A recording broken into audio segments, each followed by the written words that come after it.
বৃষ্টির দিন মানেই বাঙালির ইমোশন। আর বৃষ্টি হবে, বাসায় খিচুড়ি হবে না তা তো হতে পারে না। তো হুটহাট করে বৃষ্টি চলে আসছে আর আমিও রান্না করে ফেললাম খিচুড়ি। তো সারাদিন কি থেকে কি করলাম সব কিছু মিলিয়ে থাকছে আজকের ভিডিওটি। হ্যালো এভরিওয়ান, আসসালামু আলাইকুম। সবাই কেমন আছেন? আশা করি ভালো আছেন। আমিও আলহামদুলিল্লাহ ভালো আছি। এই তো সকালবেলা ঘুম থেকে উঠে ফ্রেশ হয়ে চলে আসলাম রান্নাঘরে। সকালটা যেখান থেকে শুরু হয় আর কি, রান্নাঘর থেকে। এখন নাস্তা বানিয়ে নেব তাদের জন্য। তো আজকে আনে পাপাও বাসায় আছে, তো যার জন্য খিচুড়িও রান্না করব। বৃষ্টি হচ্ছে আর এই তো নাস্তা বানিয়ে নিচ্ছি। ফার্স্টে কিন্তু আমি রুটিগুলো ভেজে নিচ্ছি। তো আটাটা সেদ্ধ করে আগে আমি রুটিগুলো বেলে রাখছিলাম তারা ওঠার আগে। তো তারপর যখন ওঠে তখন কিন্তু আমি রুটিগুলো গরম গরম ভেজে দিই, কারণ রুটি আগে ভেজে রাখলে তারপর কিন্তু ঠান্ডা রুটি খেতেও ভালো লাগে না আর শক্ত হয়ে যায়। আয়ন যেহেতু সকালবেলা উঠে ওরকমভাবে খাবার খেতে চায় না, তো রুটিটা শক্ত হয়ে গেলে তাকে খাওয়ানো খুব মুশকিল হয়ে যায়। যার জন্য যখন ওঠে তাদেরকে ফ্রেশ করে তারপর আমি কিন্তু রুটি ভাজতে চলে আসি। তো এই তো দেখতেই পাচ্ছেন আর একটা পাশে আমি কিন্তু কড়াই বসিয়ে দিয়েছি, তার মধ্যে ডিম পোচ করে নিয়েছি। তো ডিম পোচ করা আমার অলমোস্ট ডান হয়ে গেছে। এখন আমি চা বসিয়ে দিচ্ছি আর রুটিগুলো ভেজে নিচ্ছি। এই যে আমার নাস্তা কিন্তু রেডি হয়ে গেছে। আর কিছু রুটি কিন্তু আমি ছেঁকে রেখে দিচ্ছি ফ্রিজে পরের দিনের জন্য। আর কি আমি কিন্তু প্রতিদিন রুটি বানাই না, 2-3 দিন চলে যায় এরকম রুটি বানাই। তো আজকে কিন্তু 2 দিনের জন্য রুটি বানিয়েছি, ছেঁকে রেখে দিয়েছি ফ্রিজে। তো তাদের নাস্তা খাইয়ে এই তো রান্নাঘরে চলে আসলাম, সব কিছু গুছিয়ে নিয়েছি। এখন শুধু রান্না করব। এই তো এখানে ভাতের চাল দিয়ে কিন্তু আজকে আমরা খিচুড়ি রান্না করব। পোলাও চাল দিয়ে কিন্তু আয়নে বাবা ওরকমভাবে খুব একটা পছন্দ করে না। আর চিকেন ছিল ফ্রিজে, সেটা নামিয়ে নিয়েছি। আর একটা ভর্তা করব। আমার কিন্তু খিচুড়ির সাথে ভর্তা খেতে খুবই ভালো লাগে। কার কার ভালো লাগে অবশ্যই কমেন্ট করে কিন্তু জানাবেন। এই তো দেখতেই পাচ্ছেন এখন আমি কিন্তু ফার্স্ট টাইম ভর্তাটা বসিয়ে দিয়েছি। আগে সেদ্ধ করে নেব। এটা কিন্তু মিষ্টি কুমড়ার খোসা, আমার খুব পছন্দের একটি জিনিস। এটা ভর্তা করলে কিন্তু খেতে দারুণ লাগে। তো এটা পানির মধ্যে আগে সিদ্ধ করে নেব, তারপর কিন্তু আমি এখানে ভর্তাটা করে নেব। তো এখানে রসুন আর কাঁচামরিচটা আমি সিদ্ধ করে দিচ্ছি। এটা কিন্তু তেলের মধ্যে ভাজলে ওরকমভাবে খুব একটা সফট হতে চায় না, যার জন্য বাটতেও কিন্তু খুব কষ্ট হয়। যার জন্য আমি এই তো সেদ্ধ বসিয়ে দিয়েছি। আর আজকে প্রেশার কুকারে এই তো চিকেন রান্না করব। চিকেনটা আগে মাখিয়ে নিচ্ছি। এটা হচ্ছে শক্ত মুরগি, লেয়ার মুরগি, যার জন্য প্রেশার কুকারে বসাবো, খুব একটা সময় লাগবে না। 3-4টা ছিটি দিয়ে তারপর আলু দিয়ে আবার 2টো ছিটি দিয়ে তারপর নামিয়ে ফেলবো।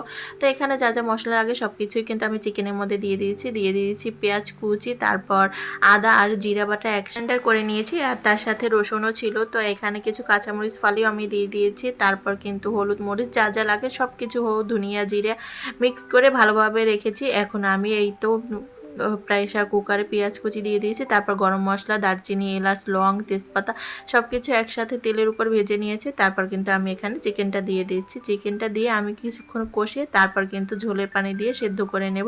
তো দেখতেই পাচ্ছেন আমি কিন্তু সুন্দরভাবে চিকেনটা দিয়ে দিয়েছি। তারপর এখানে ভালোভাবে নেড়েচেড়ে কষিয়ে নিচ্ছি। আর এদিকে কিন্তু রাইস কুকারে আমি খিচুড়িটাও বসিয়ে দিয়েছি। আর আমি সবসময় খিচুড়ি রান্না করলে রাইস কুকারে রান্না করার চেষ্টা করি। তো হালকা মশলা দিয়ে এদিকে খিচুড়িটা আমি রাইস কুকারে বসিয়ে দিয়েছি। আর এদিকে কিন্তু মাংসটা কষানো শেষ, ঢাকনা লাগিয়ে সেদ্ধ হতে বসে দিয়েছি। আর খিচুড়িতেও পানি দিয়ে দিয়েছি, গরম পানি দিয়ে। তারপর এখানে কিন্তু আমি এখন সেদ্ধ করে নিব আর কি খিচুড়িটা। তো এখানে কিন্তু আমি এই একটা পাতা দিয়েছি, ঘেরানওয়ালা পাতা, ওটা দিলে কিন্তু একটা দারুণ সেন্ট আছে খিচুড়ি থেকে, যে সেই পাতাটা আমাদের বাসায় আসে সেটাও দিয়েছি। আর এদিকে কিন্তু 3-4টা ছিটি দিয়ে নিয়েছি। এখানে চিকেনটা কিন্তু আমার অলমোস্ট সেদ্ধ হয়ে গিয়েছে। তারপর আমি একটু নেড়ে চেড়ে দেখছিলাম।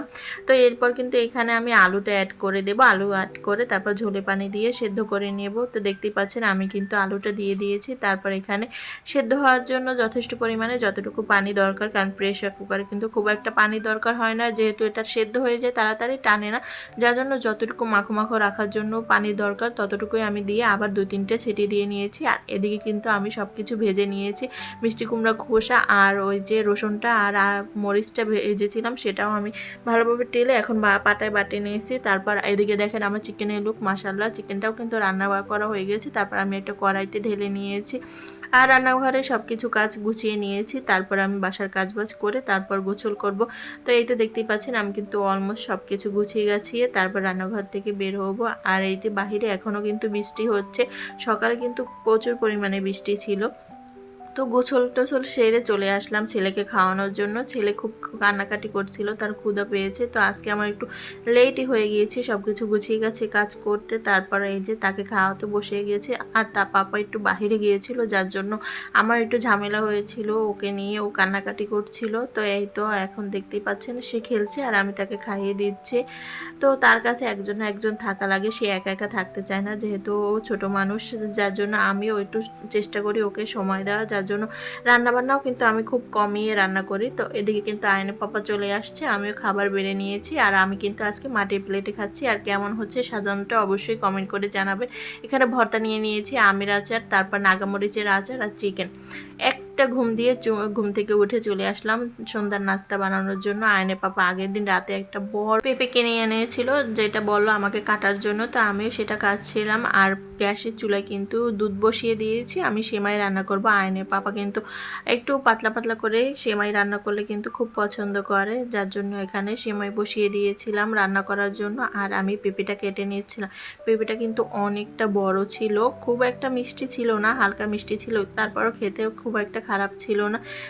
যেহেতু এটা ফরমালিন ছাড়া একটা পেঁপে, মানে বাজারে গেলে তো ফরমালিন ছাড়া কোনো ফলই পাওয়া যায় না। তো এটা একটা লোকের মানে বাসার নিজের গাছে, সেখান থেকে আয়নের পাপা কিনে এনেছে, যার জন্য এটাতে কিন্তু প্রচুর পরিমাণে ভিটামিন আছে, যার জন্য আর কি পেঁপেটা কিন্তু ফ্রেশ ছিল। তো এই তো দেখতেই পাচ্ছেন আমি খোসা ছাড়িয়ে এখন পিস পিস করে কেটে নিচ্ছি।